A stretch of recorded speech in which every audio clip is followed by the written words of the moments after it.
Howdy music lovers, Tom from Blakgraz here. That was just a little taste of my song Swingin', an instrumental, guitar instrumental that I wrote some time ago. And I love playing. I don't always get the chance to play it now. There's so many songs that are new. But I do love playing that song. It's a great song near the end of the night. Keep people just rocking into the evening. And again, I'm sporting my Casita t-shirt on this video also. Check it out. Thank you to Steve and Becky for having us in Wilson, North Carolina. So in this video, I saw a video on, oh no, of course we got the kitty cat still taking up the seat. In case you saw the other video, she's been kind of lazy today, not doing her job. Anyway, I saw a video on TikTok of a fella talking about the 5 worst pieces of advice he's ever gotten, and so he avoided, and he's glad that he avoided. And I decided to do kind of a twist on that. I want to give you 5 bad pieces of advice that I've gotten on tour. And these are the first 5 that pop into my head. We probably will be able to do more later, because there's always somebody that, oh God, there's always somebody that thinks they know what they're talking about when it comes to the music industry. And I've been in the music industry most of my life, and I don't know what I'm talking about. I'm just giving you my personal experience, right? And what I've seen happen and what I think works for me. So the first piece of advice, I agree with the fella in the video, is people always say you got to do covers, even if you do them in your own style. No. Not gonna happen. In fact, I've got 113 songs now that I want to play at every show, and I cannot get to them all. I am not about to give away 3 or 4 or even 5 or 6 minutes for somebody else's friggin' song, when my songs are just as good and sometimes even better at getting the crowd going and getting attention. My opener, Seeking Glory, makes people's heads spin off their shoulder, like, what the heck is that? Every single time. And that's to start the show. So why would I bother with somebody else's tune, right? On top of the fact that Blakgraz music is on purpose borrowing from all of my favorite artists, and they're all represented in all of my songs.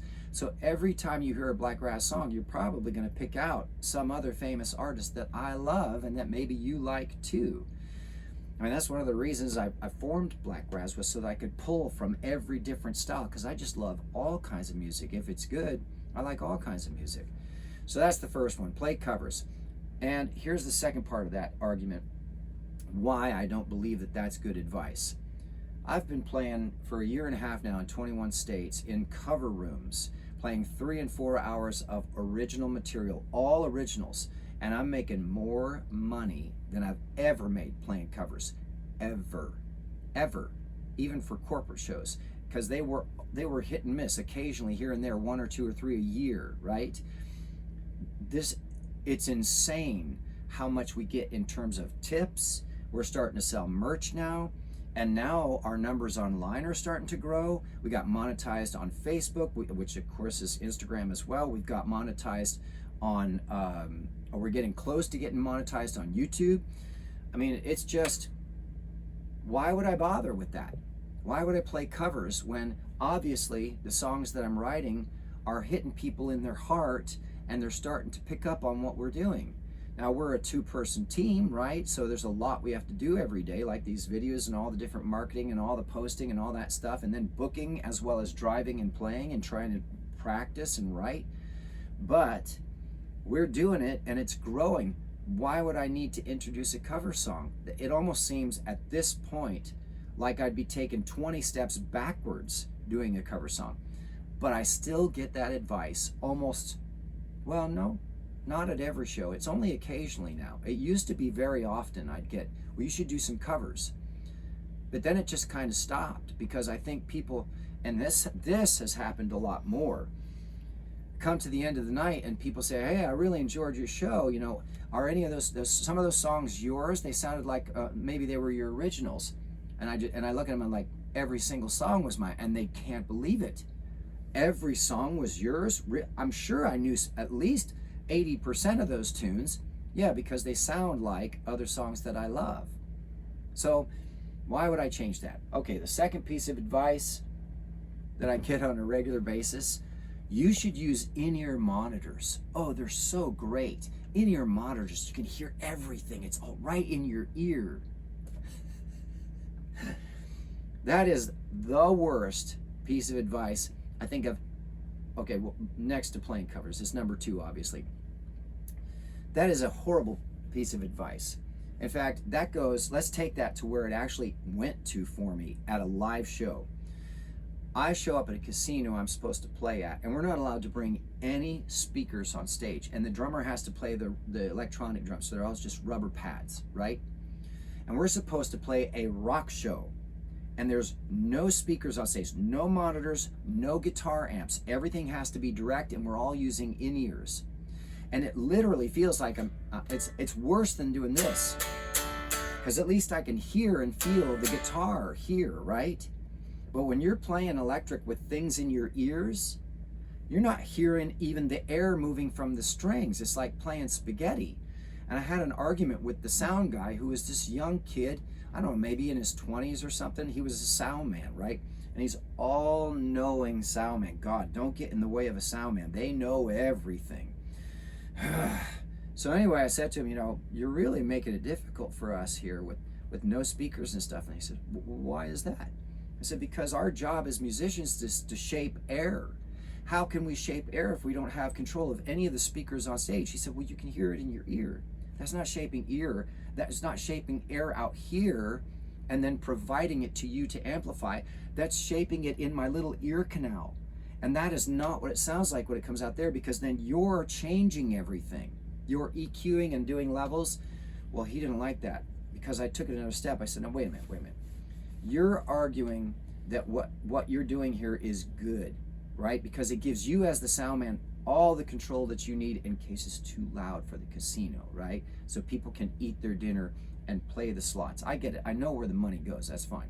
But you'll never convince me as a musician that that's not our job, to shape air, and that you're making it difficult for us. That's what I said, is you're just making it difficult. And he said, no, no, this is better. I said, well, have you ever written a song? Well, no. Oh, okay. Well, I said, I've written songs that have actually had hits on like mp3.com. It was in the, I forget, what was it, #1 downloaded song for 2 weeks, beat out Alanis Morissette and Blink-182. I've had songs on the radio up and down the East Coast. Now we've had Blakgraz songs all over the world. I said, so you've never done any writing as a musician? You play an instrument? He said, well, yeah, I play bass. I said, so where do you play bass? Well, I play at church. Oh, okay, so you're a hobbyist. And when you go on stage at your church, do you have an amplifier next to you so you can hear what you're playing with your bass? And he goes, well, yeah. Exactly. That's exactly what you're supposed to do. Well, this guy took it so personally because I gave him such a hard time, which he asked for, as far as I'm concerned. They reported me as an independent contractor to the casino. And the casino's response was to treat me like an employee. They wrote me up like I'm some kind of employee. So basically, the end result was I never went back there. I'm not going to walk in front of a bus, right, and get run over. And I refuse to work with somebody that's as closed-minded as that. Fine, you want me to go on stage with no speakers and all in-ear stuff, right? Fine, but know that you're making it really hard to do my job. Well, no, that should make your job easier. No, I'm telling you, I'm a musician. I know what I'm talking about when it comes to me making music. You're making this difficult for me.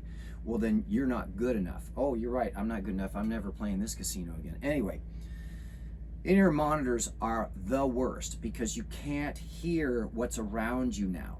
And so as a band, it's your job to make that sound on stage sound really good, mixed between yourselves, which means the drummer, if you're hitting too hard and you can't hear what everybody's doing, you're too dang loud. In certain parts you want to get loud, but on other parts you want to back off so you can hear what the instruments and the vocals are doing, right? The whole point is to work together to shape the air as a band, and it's hard to find musicians who think that way. Okay. So then that sound gets amplified by the PA system, which is the sound man. And that's their only job, is to make it fit the room, not to produce it. But I've done videos on that. So that's number 2. In-ears, Horrible, horrible idea. In fact, every time I ever had to use an in-ear, I always took one out because it would just drive me crazy. And that was weird, because then you're on stage with one out and I'm trying to listen to what I'm actually hitting on the guitar, just the strings and no amp, and it sounds dead on stage. How are you supposed to get energized and rock out if there's no energy in the air?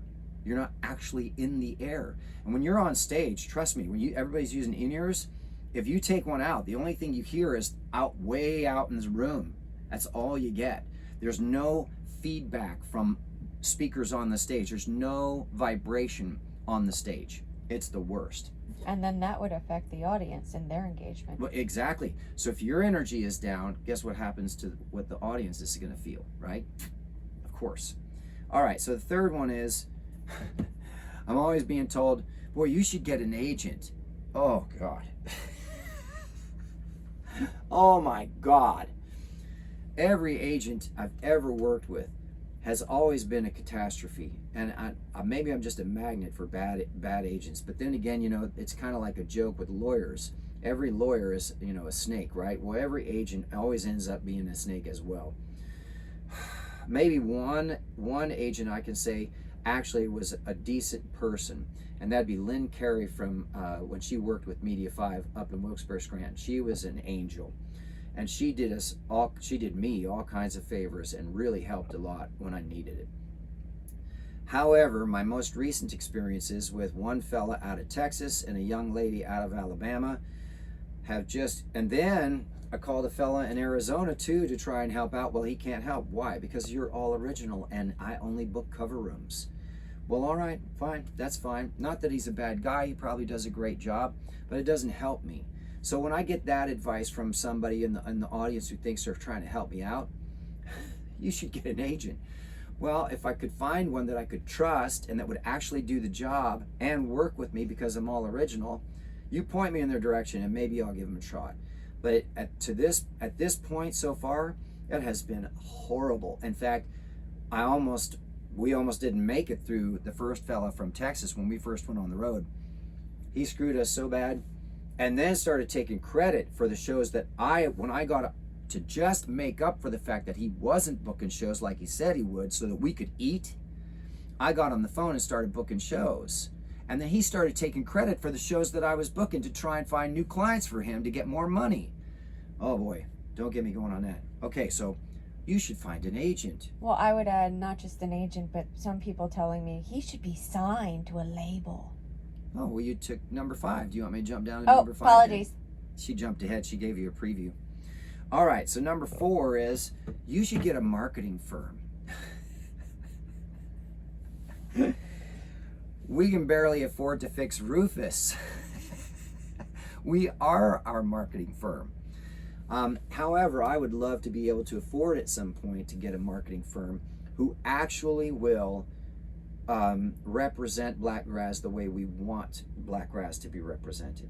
And that's a really important thing because this is a very personal thing for us, for Martha and me. And Hannah, even though she's being lazy.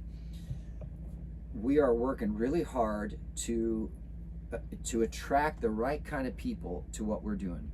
Because everything about Blakgraz is meant to empower people, to make them feel good, or at least a little better in their day, especially nowadays when it seems like there's so many things trying to make people feel bad. And so that's one of the reasons I enjoy traveling around the country and just spreading that good vibe, you know. It would be nice to have a marketing firm, but then again, also you got to audition them just like an agent or a management company. You got to audition them and make sure they're actually going to do what they pay for. We've paid a lot of money out to marketing firms and got zero from it, which is one of the reasons that we went ahead and started studying how to do this stuff ourselves. In fact, Martha is the one that does most of the research on, okay, well, what are the trends and what app should we be on, what social media, what direction should we be focusing, how can we get the videos this way?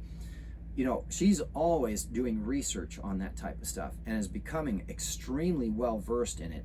And it seems to be working, which is even more exciting. In fact, I don't know how she does it, to be honest, because it's constantly changing, right? Now, If you find a marketing firm, are they going to be that passionate about what you do? Are they going to be that engaged to be researching everything every second of every day, looking for the best possible outcome and the best way to approach it and best angle? I mean, you'd hope that they would, but often you run into scammers. They say, you know, give me $500 to $1,000 and I'll get you this many listeners. It turns out it's all bots, right? It's all computer generated. And then as soon as you stop paying them, they all just go away. What good did that do you? In fact, when I did that with just the cheapy stuff, $5 to get playlist bumps, I got all my stuff taken off of Spotify. I had to start all over again. So sure, you know, that might be a good piece of advice once I have a much bigger following and some revenue to be able to experiment with firms and find out which one actually does a decent job. But in the meantime, no way. That is not good advice. So the last one, number 5, would be the one that Martha mentioned, which is, why isn't he signed? He should be signed to a label, because a label is going to take 99% of what you're going to make, and they're going to make you do everything anyway. You're still going to have to keep posting on social media. You're still going to have to pay for your own recordings. You're not going to give it a big chunk of money up front. In fact, if I'm not mistaken, one of the videos we watched said you have to have 50,000 followers before they'll even look at you. Why would you need a record label if you have 50,000 followers, especially if they're actually real followers who engage with you? See, that's the difference now. Do you have 50,000 robots following you, AI software programs that are running social media accounts? Or do you have 50,000 living men and women that are actually coming to shows and meeting you and shaking your hand and buying your merch and listening to your songs and buying your new releases? Because if you have 50,000 people who are actually men and women that are engaged in what you're doing, you don't need a label. You got everything out. You already have everything you need. You hold all the power with that kind of audience. So the worst advice by far, for sure, is that you need to get signed. The only reason I would work with a label at all, and this is very tentatively, it'd be very specific what the contract is about, is if I wanted to open for somebody that they're putting on tour and they're gonna take me on tour with them.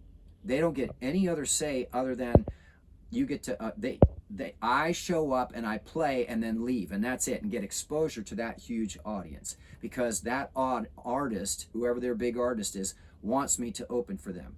Maybe something like that. Not even distribution, because everything can be done on your own now. There's all kinds of distribution companies. There's all kinds of companies that you could pay to line up touring for you. In fact, if you have a big enough budget, you can hire a booking agency to book you all across the world, all around the world. Because if you have the following and you can produce the ticket sales, guess what? They'll want their cut, and so they'll do it. So you just hire somebody who's handling the booking for all the big acts because you have a big enough following. So what do you need a label for? You really don't. A label could also constrain your creativity and what type of genres you write and produce in too. Oh, well, sure, that's their favorite thing. Remember, the label's job is to make a profit, not to create art. They don't care at all about art. The only thing they care about is profit margin. What are the numbers? How much money are they making? Because if they don't increase profits, they'll lose their jobs, right? It's logical. So you sign with a label, what are they going to do? Well, they're going to turn you into the cookie cutter thing that it happens to be hot at the time and makes them the most money. Them the most money. It's not an expression of your soul. It's not an expression of your heart. It's whatever they think will sell right now. Well, right? Clear indication of that is the movie, I forget the name of it, but it's with Tom Cruise and with Stacey Jacks, or remember that movie? That movie was a joke. Yes. Right? But so I'm just saying, but they're telling the truth there. It's a joke, but it is a stereotype, right? So keep that in mind. That's the 5th piece of advice that I would say is horrible, horrible advice. Sign with a label. God, please don't sign with a label. And also one of the things that labels will do is sign you and then shove you to get you out of the way of an artist that they really want to push. Because remember, for them, there's millions of dollars at stake. And so it's worth paying for some schmuck to sign with us and then saying, okay, you can't tour now for the next 5 years. You can't do anything for the next 5 years. And we own you. So there you go. I hope that's helpful. And I went a lot longer than the other fellow with his 5 pieces of advice, so I apologize for the length, but I get passionate about this stuff. It's we're in the middle of it, on the road, constantly on tour, day after day after day. So that's it. If you made it this far, thank you so much for listening. I'm Tom from Blakgraz. Please do me a huge favor, subscribe and like this video, subscribe to the channel. If you haven't yet, make sure you check out our stuff on streaming services, follow us on social media. Also, we've got CDs for sale, print on demand, online, Elastic Stage, I think it is. And then also we got merch online, plus at shows we have handmade t-shirts and we have beer koozies to check out. But even better, I've got new songs that are not finished being recorded that are actually being played out at live shows now. So I hope that I'll meet you at a show sometime and shake your hand. Thanks for tuning in.